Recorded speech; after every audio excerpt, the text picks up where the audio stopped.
एक समय था जब देश के सारे प्रमुख कार्यक्रम दिल्ली में ही होकर रह जाते थे। मैंने भारत सरकार को दिल्ली से बाहर निकालकर देश के कोने कोने तक पहुंचा दिया और आज राजकोट पहुंच गए। आज का ये कार्यक्रम भी इसी बात का गवाह है। आज इस एक कार्यक्रम से देश के अनेकों शहरों में विकास कार्यों का लोकार्पण का और शिलान्यास होना एक नई परंपरा को आगे बढ़ा रहा है। कुछ दिन पहले ही मैं जम्मू कश्मीर में था। वहां से मैंने IIT Bhilai, IIT Tirupati, triple IT DM Kurnool, IIM बोध गया, आईआईएम जम्मू, आईआईएम विशाखापट्टनम और आईआईएस कानपुर के कैंपस का एक साथ जम्मू से लोकार्पण किया था। और अब आज यहां राजकोट से AIIMS Rajkot, AIIMS Raebareli, AIIMS Mangalagiri, AIIMS Bathinda और एम्स कल्याणी का लोकार्पण हुआ है। 5 एम्स, विकसित होता भारत ऐसे ही तेज गति से काम कर रहा है, काम पूरे कर रहा है। साथियों, आज मैं राजकोट आया हूं तो बहुत कुछ पुराना भी याद आ रहा है।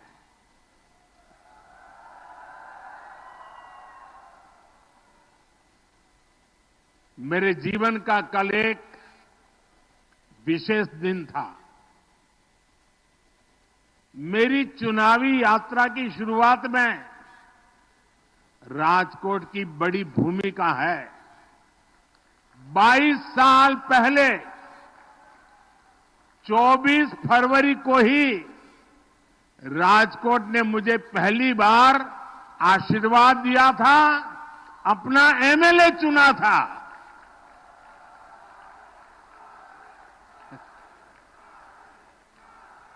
और आज 25 फरवरी के दिन मैंने पहली बार राजकोट के विधायक के तौर पर गांधीनगर विधानसभा में शपथ ली थी। जिंदगी में पहली बार। आपने तब मुझे अपने प्यार, अपने विश्वास का कर्जदार बना दिया था। लेकिन आज 22 साल बाद मैं राजकोट के एक एक परिजन को गर्व के साथ कह सकता हूं कि मैंने आपके भरोसे पर खरा उतरने की पूरी कोशिश की है।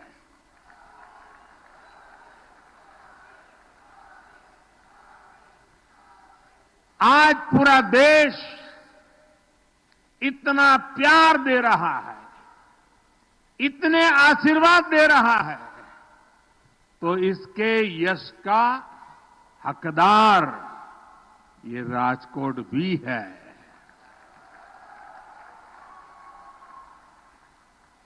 आज जब पूरा देश तीसरी बार एनडीए सरकार को आशीर्वाद दे रहा है। आज जब पूरा देश अब की बार अब की बार अब की बार अब की बार 400 पार का विश्वास 400 पार का विश्वास कर रहा है। तब मैं पुनः राजकोट के एक एक परिजन को सिर झुकाकर नमन करता हूं।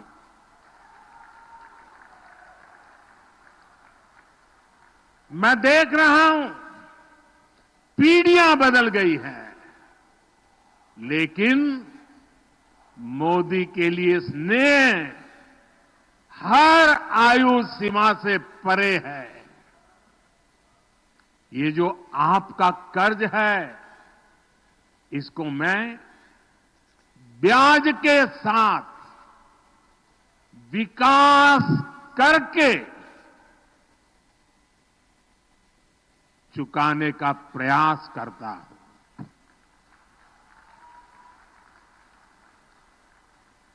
साथियों, मैं आप सबकी भी क्षमा चाहता हूं और सभी अलग अलग राज्यों में माननीय मुख्यमंत्री और वहां के जो नागरिक बैठे हैं, मैं उन सब की क्षमा मांगता हूं, क्योंकि मुझे आने में थोड़ा विलंब हो गया, आपको इंतजार करना पड़ा। लेकिन इसके पीछे कारण यह था कि आज मैं सुबह द्वारिका में भगवान द्वारिकाधीश के दर्शन करके उन्हें प्रणाम करके राजकोट आया हूं। द्वारका को बेट द्वारका से जोड़ने वाले सुदर्शन सेतु का लोकार्पण भी मैंने किया है। द्वारका की इस सेवा के साथ साथ ही आज मुझे एक अद्भुत आध्यात्मिक साधना का लाभ भी मिला है। प्राचीन द्वारका, जिसके बारे में कहते हैं कि उसे खुद भगवान श्री कृष्ण ने बसाया था, आज वो समंदर में डूब गई है। आज मेरा सौभाग्य था कि मैं समुद्र के भीतर जाकर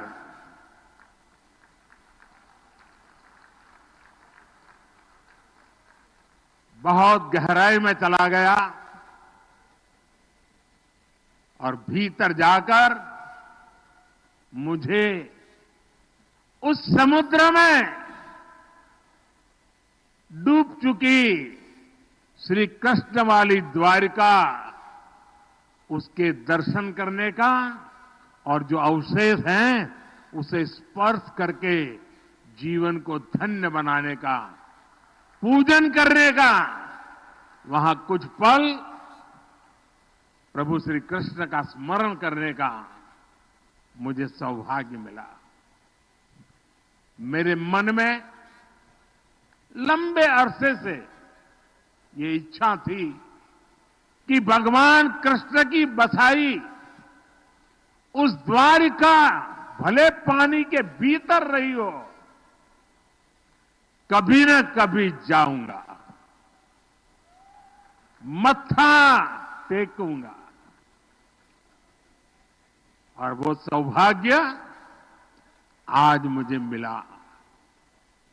प्राचीन ग्रंथों में द्वारका के बारे में पढ़ना, पुरातत्वविदों की खोजों को जानना, ये हमें आश्चर्य से भर देता है। आज समंदर के भीतर जाकर मैंने उसी दृश्य को अपनी आंखों से देखा, उस पवित्र भूमि को स्पर्श किया। मैंने पूजन के साथ ही वहां मोर पंख को भी अर्पित किया। उस अनुभव ने मुझे कितना भाव विभोर किया है, इस शब्दों में बताना मेरे लिए मुश्किल है। समंदर के गहरे पानी में मैं यही सोच रहा था कि हमारे भारत का वैभव, उसके विकास का स्तर कितना ऊंचा रहा है। मैं समुद्र से जब बाहर निकला तो भगवान श्री कृष्ण के आशीर्वाद के साथ साथ मैं द्वारिका की प्रेरणा भी अपने साथ लेके आया हूं। विकास और विरासत के मेरे संकल्पों को आज एक नई ताकत मिली है, नई ऊर्जा मिली है। विकसित भारत मेरे लक्ष्य से आज दैवीय विश्वास उसके साथ जुड़ गया है। साथियों, आज भी यहां 48,000 करोड़ से ज्यादा के प्रोजेक्ट्स आपको और पूरे देश को मिले हैं। आज new Mundra Panipat pipeline project का शिलान्यास हुआ है। इससे गुजरात से कच्चा तेल सीधे हरियाणा की रिफाइनरी तक पाइप से पहुंचेगा। आज राजकोट सहित पूरे सौराष्ट्र को रोड, उसके ब्रिजेज, रेल लाइन के दोहरीकरण, बिजली, स्वास्थ्य और शिक्षा सहित अनेक सुविधाएं भी मिली है। इंटरनेशनल एयरपोर्ट के बाद अब एम्स भी राजकोट को समर्पित है और इसके लिए राजकोट को, पूरे सौराष्ट्र को, पूरे गुजरात को बहुत बहुत बधाई। और देश में जिन जिन स्थानों पर आज ये एम्स समर्पित हो रहा है, वहां के भी सब नागरिक भाई बहनों को मेरी तरफ से बहुत बहुत बधाई। साथियों, आज का दिन सिर्फ राजकोट और गुजरात के लिए ही नहीं, बल्कि पूरे देश के लिए भी ऐतिहासिक है। दुनिया की 5वीं बड़ी अर्थव्यवस्था का हेल्थ सेक्टर कैसा होना चाहिए, विकसित भारत में स्वास्थ्य सुविधाओं का स्तर कैसा होगा, इसकी एक झलक आज हम राजकोट में देख रहे हैं। आजादी के 50 सालों तक देश में सिर्फ एक एम्स था और वो भी दिल्ली में। आजादी के 7 दशकों में सिर्फ 7 एम्स को मंजूरी दी गई, लेकिन वो भी कभी पूरे नहीं बन पाए। और आज देखिए, बीते सिर्फ 10 दिन में, 10 दिन के भीतर भीतर 7 नए एम्स का शिलान्यास और लोकार्पण हुआ। इसलिए ही मैं कहता हूं कि जो 6-7 दशकों में नहीं हुआ, उससे कई गुना तेजी से हम देश का विकास करके देश की जनता के चरणों में समर्पित कर रहे हैं। आज 23 राज्यों और केंद्र शासित प्रदेशों में 200 से अधिक हेल्थ केयर इंफ्रास्ट्रक्चर प्रोजेक्ट्स का भी शिलान्यास और लोकार्पण हुआ है। इनमें मेडिकल कॉलेज हैं, बड़े अस्पतालों के सैटेलाइट सेंटर हैं, गंभीर बीमारियों के लिए इलाज से जुड़े बड़े अस्पताल हैं। साथियों, आज देश कह रहा है मोदी की गारंटी, यानी गारंटी पूरा होने की गारंटी।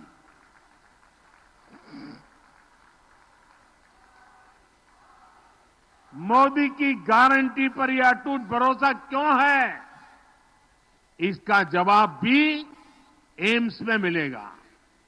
मैंने राजकोट को गुजरात के पहले एम्स की गारंटी दी थी। 3 साल पहले शिलान्यास किया और आज लोकार्पण किया। आपके सेवक ने गारंटी पूरी की। मैंने पंजाब को अपने एम्स की गारंटी दी थी। बठिंडा एम्स का शिलान्यास भी मैंने किया था और आज लोकार्पण भी मैं ही कर रहा हूं। आपके सेवक ने गारंटी पूरी की। मैंने यूपी के रायबरेली को एम्स की गारंटी दी थी। कांग्रेस के शाही परिवार ने रायबरेली में सिर्फ राजनीति की, काम मोदी ने किया। मैंने रायबरेली एम्स का 5 साल पहले शिलान्यास किया और आज लोकार्पण किया। आपके सेवक ने गारंटी पूरी की। मैंने पश्चिम बंगाल को पहले एम्स की गारंटी दी थी। आज कल्याणी एम्स का लोकार्पण भी हुआ। आपके सेवक ने गारंटी पूरी कर दी।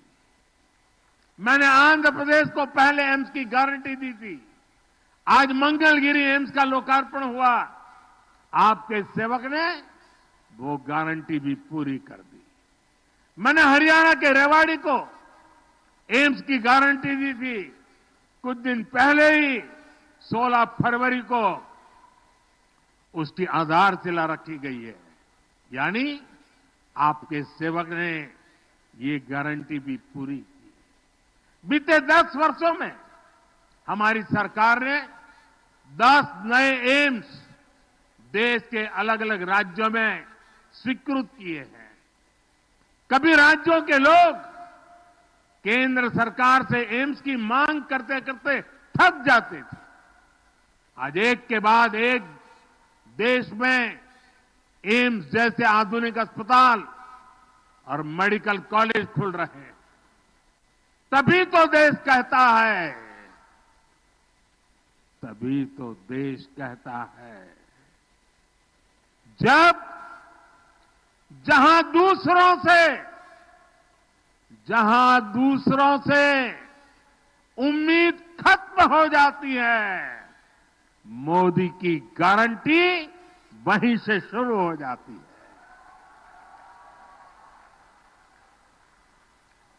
साथियों, भारत ने कोरोना को कैसे हराया, इसकी चर्चा आज पूरी दुनिया में होती है।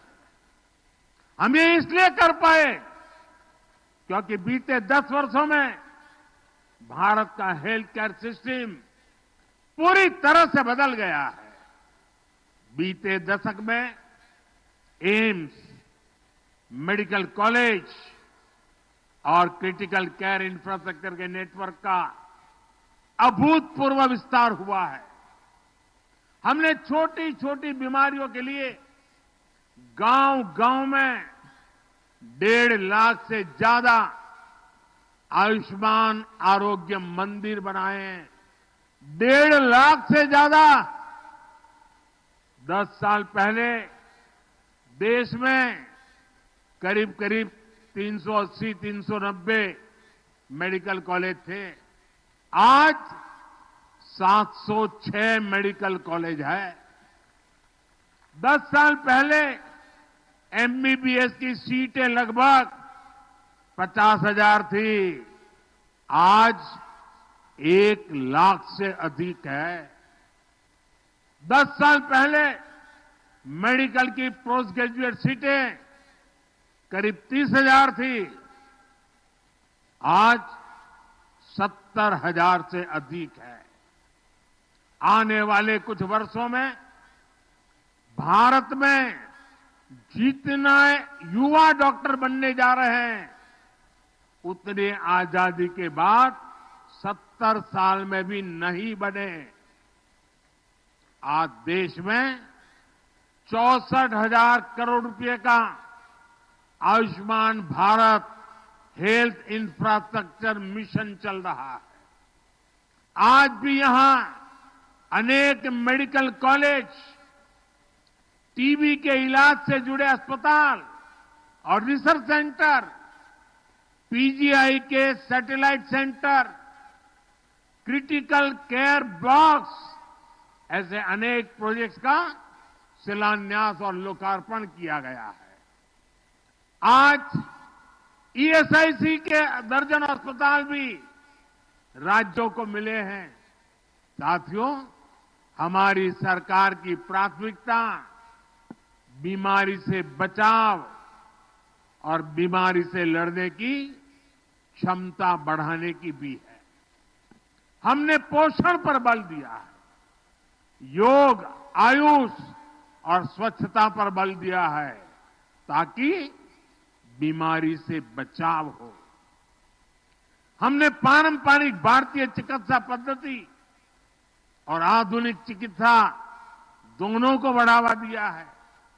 आज ही महाराष्ट्र और हरियाणा में योग और नेचुरोपैथी से जुड़े 2 बड़े अस्पताल और रिसर्च सेंटर का भी उद्घाटन हुआ है। यहां गुजरात में ही पारंपरिक चिकित्सा पद्धति से जुड़ा WHO का वैश्विक सेंटर भी बन रहा है। साथियों, हमारी सरकार का ये निरंतर प्रयास है कि गरीब हो या मध्यम वर्ग, उसको बेहतर इलाज भी मिले और उसकी बचत भी हो। आयुष्मान भारत योजना की वजह से गरीबों के 1 लाख करोड़ रुपए खर्च होने से बचे हैं। जन औषधि केंद्रों में 80% डिस्काउंट पर दवा मिलने से गरीबों और मध्यम वर्ग के 30,000 करोड़ रुपए खर्च होने से बचे हैं।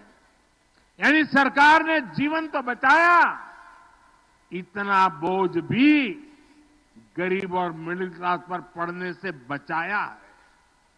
उज्ज्वला योजना से भी गरीब परिवारों को 70,000 करोड़ रुपए से अधिक की बचत हो चुकी है। हमारी सरकार ने जो डेटा सस्ता किया है, उसकी वजह से हर मोबाइल इस्तेमाल करने वाले के करीब करीब 4,000 रुपए हर महीने बच रहे हैं। टैक्स से जुड़े जो रिफॉर्म्स हुए, उसके कारण भी टैक्स पेयर को लगभग 2.5 लाख करोड़ रुपए की बचत हुई है। साथियों, अब हमारी सरकार एक और ऐसी योजना लेकर आई है, जिससे आने वाले वर्षों में अनेक परिवारों की बचत और बढ़ेगी। हम बिजली का बिल 0 करने में जुटे हैं और बिजली से परिवारों को कमाई का भी इंतजाम कर रहे हैं। पीएम सूर्य घर मुफ्त बिजली योजना के माध्यम से हम देश के लोगों की बचत भी कराएंगे और कमाई भी कराएंगे। इस योजना से जुड़ने वाले लोगों को 300 यूनिट तक मुफ्त बिजली मिलेगी और बाकी बिजली सरकार खरीदेगी, आपको पैसे देगी। साथियों, एक तरफ हम हर परिवार को सौर ऊर्जा का उत्पादक बना रहे हैं, तो वहीं सूर्य और पवन ऊर्जा के बड़े प्लांट भी लगा रहे हैं। आज ही कच्छ में 2 बड़े सोलर प्रोजेक्ट और विंड एनर्जी प्रोजेक्ट का शिलान्यास हुआ है। इससे रिन्यूएबल एनर्जी के उत्पादन में गुजरात की क्षमता का और विस्तार होगा। साथियों, हमारा राजकोट उद्यमियों का, श्रमिकों, कारीगरों का शहर है। ये वो साथी है जो आत्मनिर्भर भारत के निर्माण में बहुत बड़ी भूमिका निभा रहे हैं। इनमें से अनेक साथी हैं जिन्हें पहली बार मोदी ने पूछा है, मोदी ने पूजा है।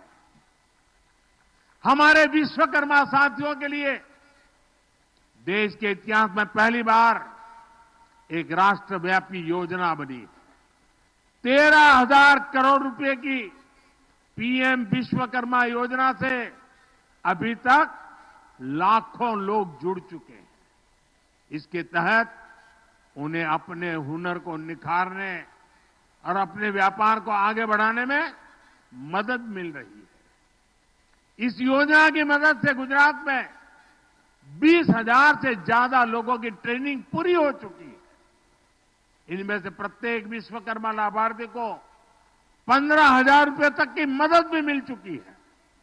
साथियों, आप तो जानते हैं हमारे राजकोट में अपना ત્યાં સોનીઓનું કામ કેટલું મોટું રાજકોટમાં આ વિશ્વકર્મા યોજનાનો લાભ છે એમને। साथियों, हमारे लाखों रेहड़ी ठेले वाले साथियों के लिए पहली बार पीएम स्वनिधि योजना बनी है। अभी तक इस योजना के तहत लगभग 10,000 करोड़ रुपए की मदद इन साथियों को दी जा चुकी है। यहां गुजरात में भी रेहड़ी पटरी ठेले वाले भाइयों को करीब 800 करोड़ रुपए की मदद मिली है। आप कल्पना कर सकते हैं कि जिन रेहड़ी पटरी वालों को पहले दुत्कार दिया जाता था, उन्हें भाजपा किस तरह सम्मानित कर रही है। यहां राजकोट में भी पीएम स्वनिधि योजना के तहत 30,000 से ज्यादा लोन दिए गए हैं। साथियों, जब हमारे ये साथी सशक्त होते हैं तो विकसित भारत का मिशन सशक्त होता है। जब मोदी भारत को तीसरे नंबर की आर्थिक महाशक्ति बनाने की गारंटी देता है तो उसका लक्ष्य ही सबका आरोग्य और सबकी समृद्धि है। आज ये जो प्रोजेक्ट देश को मिले हैं, ये हमारे संकल्प को पूरा करेंगे। इसी कामना के साथ आपने जो भव्य स्वागत किया एयरपोर्ट से यहां तक आने पूरे रास्ते पर, और यहां भी बीच में आकर के आपके दर्शन करने का अवसर मिला। पुराने कई साथियों के चेहरे आज बहुत सालों के बाद देखे, सबको नमस्ते किया, प्रणाम किया, मुझे बहुत अच्छा लगा। मैं बीजेपी के राजकोट के साथियों का हृदय से अभिनंदन करता हूं इतना बड़ा भव्य कार्यक्रम करने के लिए, और फिर एक बार इन सारे विकास कामों के लिए और विकसित भारत के सपने को साकार करने के लिए हम सब मिलजुल करके आगे बढ़े। आप सबको बहुत बहुत बधाई। मेरे साथ बोलिए भारत माता की, भारत माता की, भारत माता की। बहुत बहुत धन्यवाद।